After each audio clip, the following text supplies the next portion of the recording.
We seek one mystery with another mystery, ourselves. We seek God with the mystery that is ourselves. And we are mysterious to ourselves because God's mystery is in us. Gary Wills wrote this about the impossibility of fully comprehending God, and yet still we can draw closer to the Holy One. And I'm very grateful for friends who help me to see God in new ways. This week, my friend Norwood Pratt, many of our friends, sent me an article about a modern Chinese-American poet named Li Young Li. So he was born in 1957. Li's father immigrated to the United States and served as a Presbyterian pastor at an all-white church in western Pennsylvania. Infinity and eternity, they fascinate him. And in his poem, he writes about how, in the uniqueness of our nature and experience, we all encounter in a different way the ultimate being, the Tao or God. This he calls the beloved one, the darling. So Li writes this love poem about God. My friend and I are in love with the same woman. I'd write a song about her. I wish I could sing, I'd sing about her. I wish I could write a poem. Every line would be about her. Instead, I listen to my friend speak about this woman we both love, and I think of all the ways she is unlike anything he says about her, and unlike everything else in the world. Now, this poet writes about something that cannot be expressed, our deep and deepest desire to be united with God. And Jesus writes about the same, or speaks about the same thing in the Gospel of John, in his last instructions to his disciples, and then in his passionate prayer for them and for us. Now, in his last words, Jesus uses a surprising metaphor for encountering the mystery of God. He says that we meet God through friendship. So on this Mother's Day, when we celebrate the sacrifices associated with love, I want to think more with you about friendship and God. And to understand the uniqueness of Jesus' teachings, it helps us see how another great historical figure understood this same subject.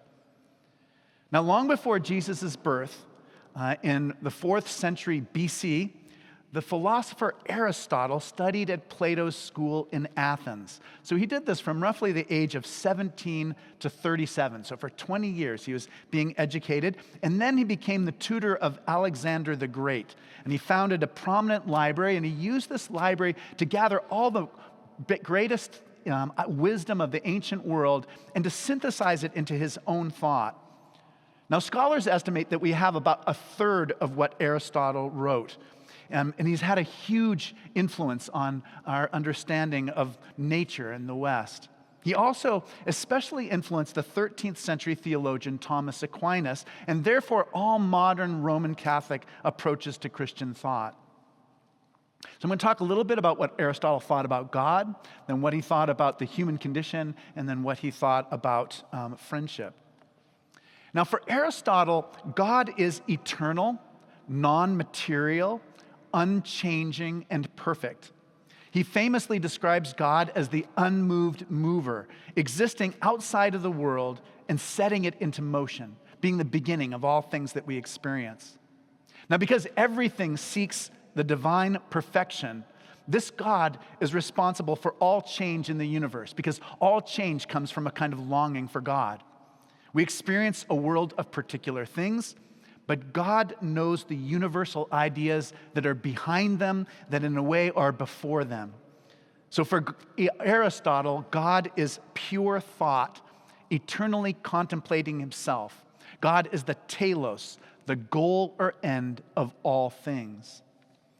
So Aristotle begins his book Nicomachean Ethics, which is not about God, talking about what motivates all of us. And he basically says that happiness is the end at which all actions aim. So you may not go to the gym for the sake of happiness immediately in that moment, but happiness is the ultimate goal of doing that.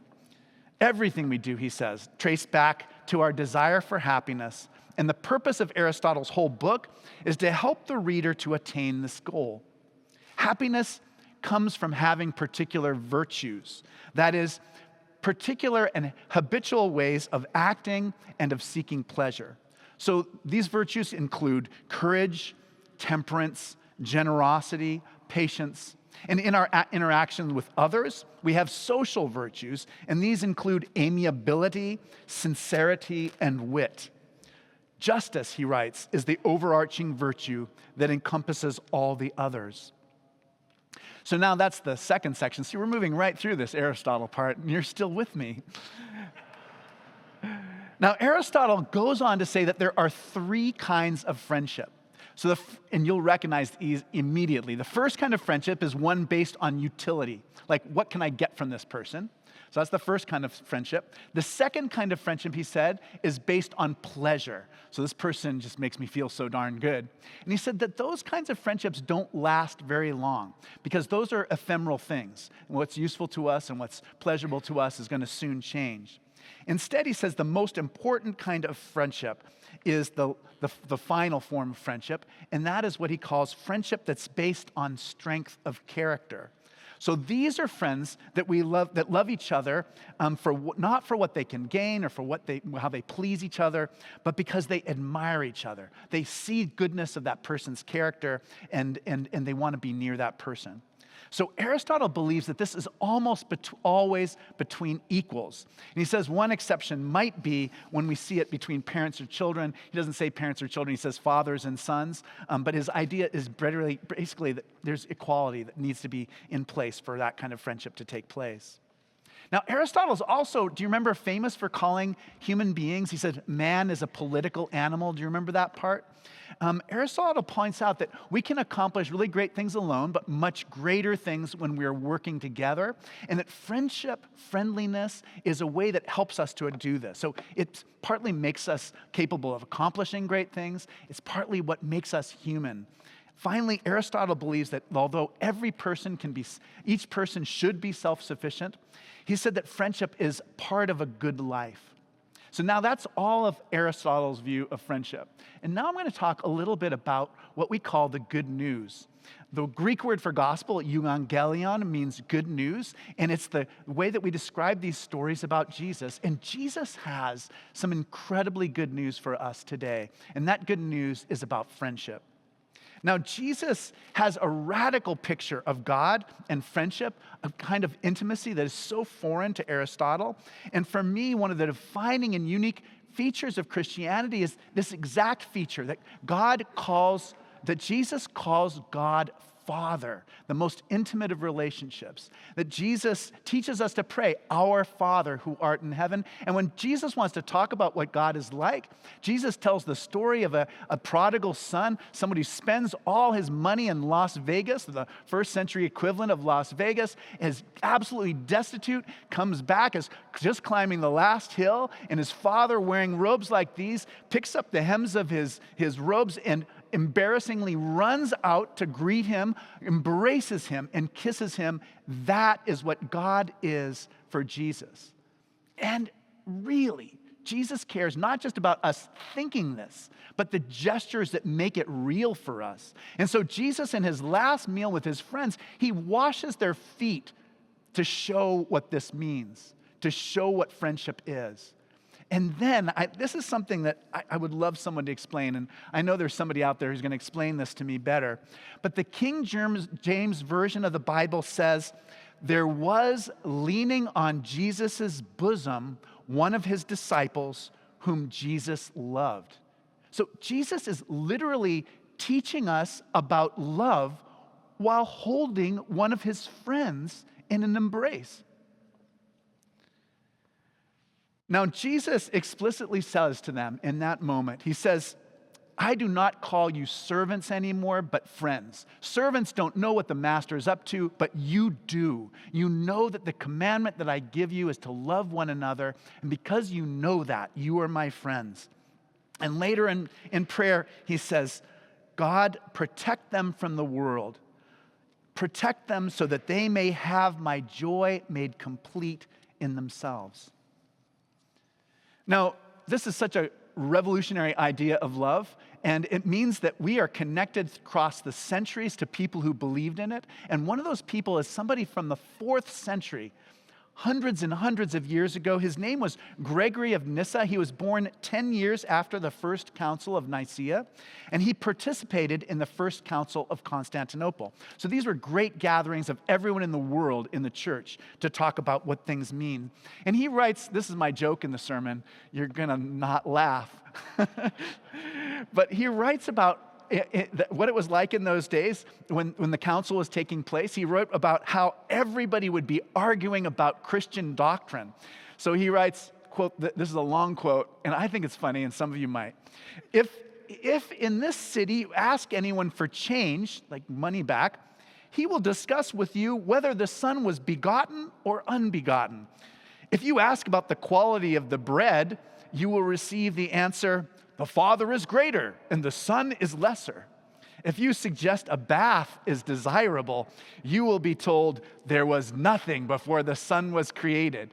I just love that. All these people arguing about theology and in the marketplace. But anyway, Gregory with his friends Basil and Gregory of Nazianzus, they wondered about whether there could be a description of Jesus that would lead to faith instead of these little bickering arguments.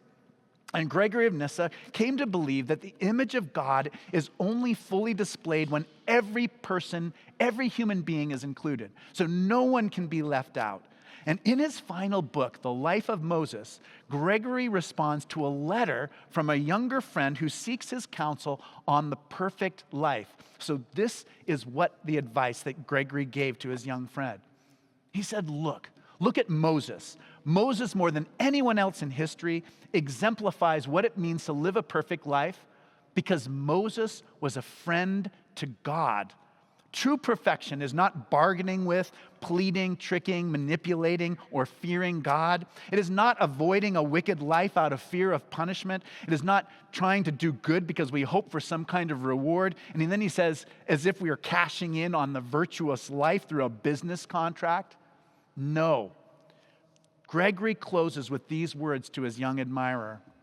We regard falling from God's friendship as the only dreadful thing, and we consider becoming God's friend the only thing worthy of honor and desire.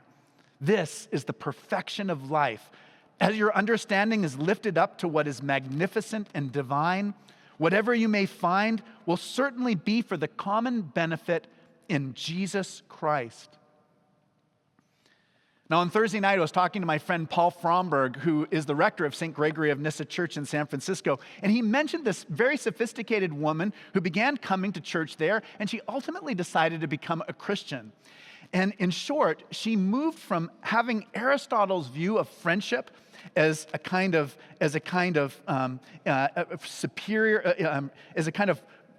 group of superior people who are equal.